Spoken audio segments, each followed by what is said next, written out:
Hello everyone.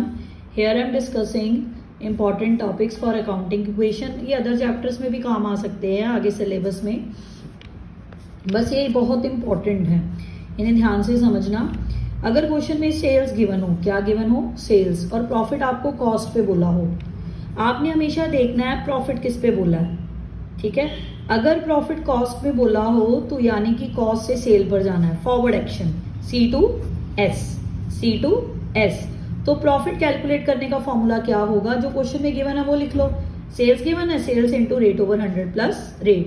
C to S जाना है तो plus. Clear?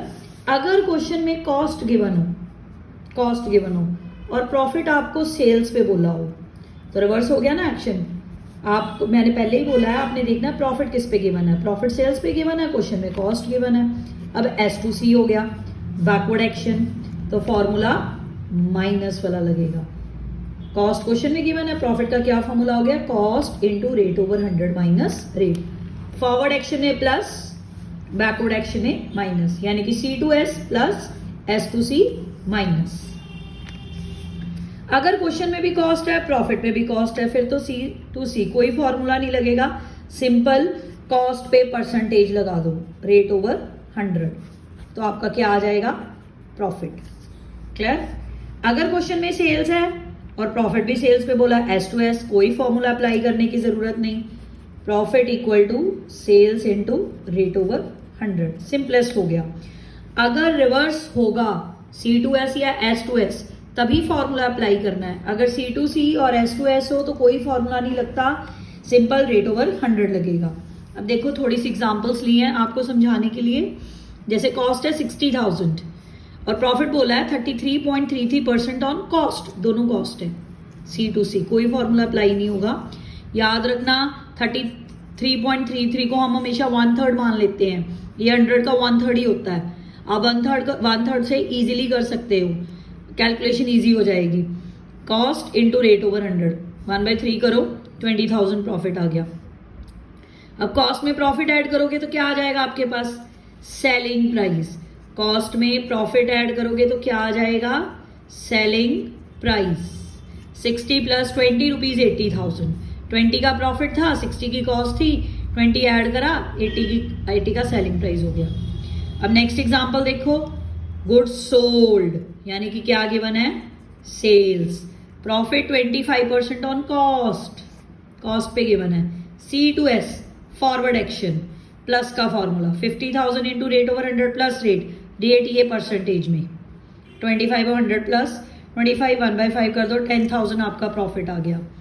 Cost price sales minus profit, क्योंकि हमें सेल्स गिवन थी, प्रॉफिट हमने कैलकुलेट कर लिया, हमने कॉस्ट निकालनी है, सेल्स में से प्रॉफिट बाहर निकाल दो, हमारे पास कॉस्ट आ जाएगी। 50 माइनस 10, 40,000 की हमारी क्या आ गई? कॉस्ट।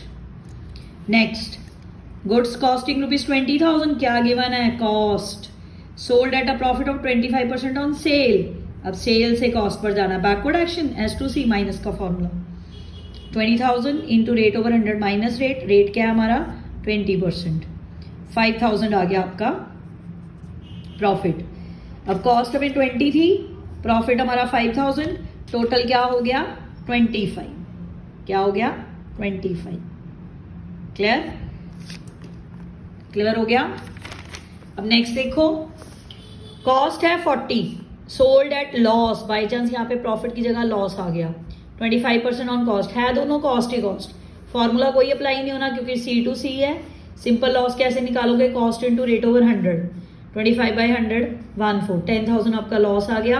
आप ब्रैकेट में लिख दिया करो लॉस को, नेगेटिव नहीं, अकाउंट्स में हम ब्रैकेट शो करती हैं नेगेटिव साइंस। अगर आप ब्रैकेट डाल दोगे तो ये क्लियर है, ये लॉस है। क्लियर? अगर आप सेलिंग प्राइस निकालेंगे तो कॉस्ट में से लॉस क्या करोगे? माइनस। प्रॉफिट ऐड होता है, लॉस क्या होता है? माइनस। ये ऑलरेडी माइनस में फिगर है, टोटल 50,000 आ जाएगी, ध्यान से देखना। 40 माइनस माइनस 10,000, 50 हो गया, माइनस माइनस प्लस, 40 प्लस हो जाएगा माइनस माइनस, पॉजिटिव 50,000 का सेलिंग प्राइस आ गया। क्लियर हो गया? ध्यान से देख लो, माइनस माइनस प्लस हो गया। नेक्स्ट है गुड सोल्ड, ये भी सोल्ड है, ये भी सेल्स है, सिंपल कोई फॉर्मूला नहीं एप्लीकेबल होना, 50,000 into 10/100। Selling price minus profit, आपके पास कॉस्ट आ जाएगी।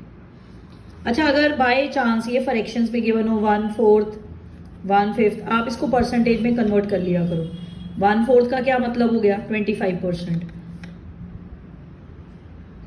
ठीक है, 100/4 कर लो ना, 100/4 25 आ गया, 100/5 20% आ गया।